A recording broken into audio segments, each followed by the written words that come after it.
ಕನ್ನಡವೇ ಸತ್ಯ, ಕನ್ನಡವೇ ನಿತ್ಯ.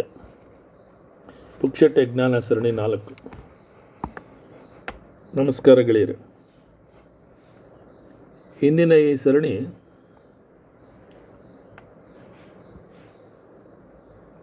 ಕಾಲೇಜು ದಿನಗಳ ಸವಿ ನೆನಪನ್ನು ಮೆಲುಕು ಹಾಕುವಂತಹ ಸರಣಿ ಅಂತಲೇ ಹೇಳ್ಬೋದು.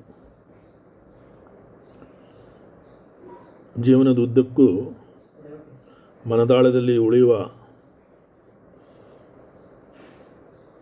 ನೆನಪುಗಳು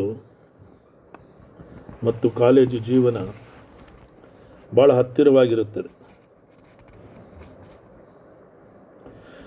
ನೀವು ಕಲಿತ ಕಾಲೇಜುಗಳಲ್ಲಿ ಕ್ಲಾಸಿನಲ್ಲಿ ಬುದ್ಧಿವಂತ ವಿದ್ಯಾರ್ಥಿಗಳ ಜೊತೆಗೆ ತರಲೆ ವಿದ್ಯಾರ್ಥಿಗಳು ಇರ್ತಾರೆ. ಕಾಲೇಜಿನಲ್ಲಿ ಕಲಿಸುವ ಮೇಸ್ಟ್ರುಗಳಲ್ಲಿ ಉತ್ತಮವಾದ ಮೇಸ್ಟ್ರುಗಳು ಇರ್ತಾರೆ ಮತ್ತು ನೆನಪಿನಲ್ಲಿ ಉಳಿಯುವಂಥ ಮೇಸ್ಟ್ರುಗಳು ಇರ್ತಾರೆ. ಯುನಿಕ್ ಕ್ಯಾರೆಕ್ಟರ್ಸ್ ಅಂತಲೇ ಹೇಳ್ಬೋದು. ಲೆಕ್ಚರ್ ಮಾಡಬೇಕಾದ್ರೆ ಸೋ ಅಂತ ಹೇಳೋದು, ವಾಕ್ಯದ ಕೊನೆಯಲ್ಲಿ ಅಂಡರ್ಸ್ಟುಡ್ ಅಂತ ಹೇಳೋದು, ಫಾಲೋ ಮೀ ಅಂತ ಹೇಳೋದು. ಹಾಗೆ ಹೇಳಿದಾಗ ಅವ್ರ ಕೌಂಟ್ ಎಷ್ಟಾಯ್ತು ಅಂತ ಹೇಳಿ ನಾವು ಅವ್ರ ಎದುರುಗಡೆ ಬೆಂಚಲ್ಲಿ ಕೂತ್ಕೊಂಡು ಸ್ಟ್ಯಾಟಿಸ್ಟಿಕಲ್ ಡಾಟಾ ಥರ ಹಾಕಿ ಒಬ್ರನ್ನೊಬ್ರು ತಮಾಷೆ ಮಾಡೋದು ಸರ್ವೇ ಸಾಮಾನ್ಯ. ಭಾಳ ಫೇಮಸ್ ಜೋಕ್ ಇದೆ. ಮೇಸ್ಟ್ರು ವಿದ್ಯಾರ್ಥಿ ಕೇಳೋದು, ಯಾಕಲೇ ರಂಗ ಕ್ಲಾಸಿಗೆ ಯಾಕಪ್ಪ ಲೇಟು ಅಂತ ಕೇಳಿದ್ರೆ, ನೋಡ್ರಿ ಸರ್, ಹೊರಗಡೆಗೆ ಹೆಂಗೆ ಮಳೆ ಹೋಯ್ತದೆ, ಮಳೆಗೆ ಹೆಂಗ್ರಿ ಬರಲಿ, ನಾನು ಕಾಲೇಜ್ ಕಡೆಗೆ 1 ಹೆಜ್ಜೆ ಇಟ್ಟರೆ 2 ಹೆಜ್ಜೆ ನನ್ನ ಮನೆ ಕಡೆಗೆ ಹೋಗ್ತಿತ್ತು ನೋಡ್ರಿ, ಅದಕ್ಕೆ ನಾ ಏನು ಮಾಡಲಿ ಅಂತಂದ್ರೆ, ಮತ್ತೆ ಹೆಂಗಪ್ಪ ಬಂದೀನಿ ಕಾಲೇಜಿಗೆ ಅಂದರೆ, ಸರ್ ಕಾಲೇಜ್ ಕಡೆಗೆ ಬೆನ್ನು ಮಾಡಿ ಬಂದು ನೋಡ್ರಿ ಸರ್, ಮತ್ತೆ ಅದಕ್ಕೆ ಹಿಂಗೆ ಲೇಟ್ ಆಯಿತು ಅಂತ. ಇಲ್ಲಿ ಗುರುವೇ ನಮಃ ತಿಳಿದುಕೊಳ್ಳೋಣ. ಗುರು ಬ್ರಹ್ಮ, ಗುರು ವಿಷ್ಣು, ಗುರುದೇವೋ ಮಹೇಶ್ವರ, ಗುರು ಸಾಕ್ಷಾತ್ ಪರಬ್ರಹ್ಮ, ತಸ್ಮೈ ಶ್ರೀ ಗುರುವೇ ನಮಃ. ಗುರುವೇ ನಮಃ ಎಂಬುದು ನಮ್ಮ ಕಾಲದಲ್ಲಿತ್ತು. ಈಗ ಗುರು ಏನು ಮಹಾ ಆಗೋಗ್ಬಿಟ್ಟಿದೆ. ವಿದ್ಯಾರ್ಥಿಗಳು ಕಾಲೇಜಿನ ಹೊರಗಡೆಗೆ ಮಾತನಾಡ್ತಾರೆ, ಲೇ ಬಸ್ಯ ಬಾರ್ಲೇ, ನನ್ನ ಮಗನ ಕ್ಲಾಸಿಗೆ ಹೋಗೋಣ ಬಾ ಅಂತ. ಅಂದರೆ ಗುರು ಇವತ್ತು ಮಗ, ಮಚ್ಚ, ಫ್ರೆಂಡು ಆ ಲೆವೆಲ್ಗೆ ಇಳಿದುಬಿಟ್ಟಿದ್ದಾರೆ.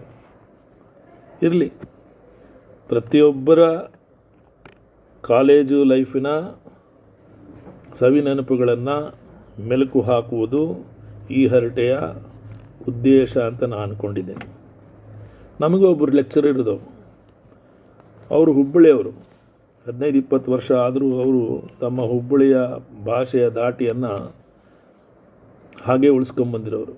ಕ್ಲಾಸ್ನಲ್ಲಿ ಬಂದಾಗ ಕೂಡ, ನೋಡ್ರಪ್ಪ ನೀವು ಕಲಿಕ್ಕೆ ಬರ್ತೀರೇನು, ತಮಾಷೆ ಮಾಡಕ್ಕೆ ಬರ್ತೀರೇನು, ನಿಮ್ಗೆ ಅರ್ಥ ಆಗೋದಿಲ್ಲ, ಯಾಕಪ್ಪ ಸುಮ್ಮನೆ ಗಲಾಟೆ ಮಾಡ್ತಿರಲ್ಲ ಅಂತ ಹೇಳೋರು. ಇದೇ ರಂಗ, ಲಾಸ್ಟ್ ಬೆಂಚ್ ರಂಗ ಅವ್ರಿಗೆ ಭಾಳ ತೊಂದರೆ ಕೊಡೋನು, ಯಾವಾಗಲೂ ಈ ರಂಗ ಬಯಸ್ಕೊಳ್ಳೋನು.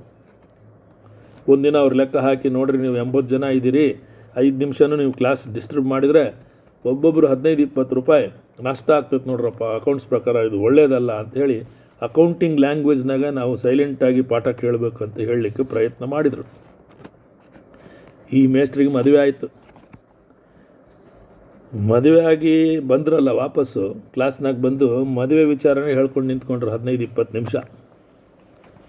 ಈ ರಂಗ ಸುಮ್ಮನಿರ್ಬೇಕಲ್ಲ, ಸರ್ ನಂದೊಂದು ಡೌಟು, ಇವತ್ತು 15 ನಿಮಿಷ ನೀವು ವೇಸ್ಟ್ ಮಾಡಿರಿ ನೋಡಿರಿ, ನಾವು 80 ಜನ ಇದ್ದೀವಿ, ಒಬ್ಬೊಬ್ಬರದ್ದು 15 ರೂಪಾಯಿ ಅಂದರೆ ನೋಡಿರಿ ಸರ್ 2400 ರೂಪಾಯಿ ಆಗ್ತದೆ, ಮತ್ತು ಒಬ್ಬೊಬ್ಬರಿಗೆ 30 ರೂಪಾಯಿ ಕೊಟ್ಟು ನೀವು ಇವತ್ತು ಹೊರಗೆ ಹೋಗ್ಬೇಕು ಹೊರತು ಅಂತ ಹೇಳಿದಾಗ ಮಾಸ್ಟ್ರು ಕಕ್ಕಾಬಿಕ್ಕಿ ಆಗಿಬಿಟ್ರು.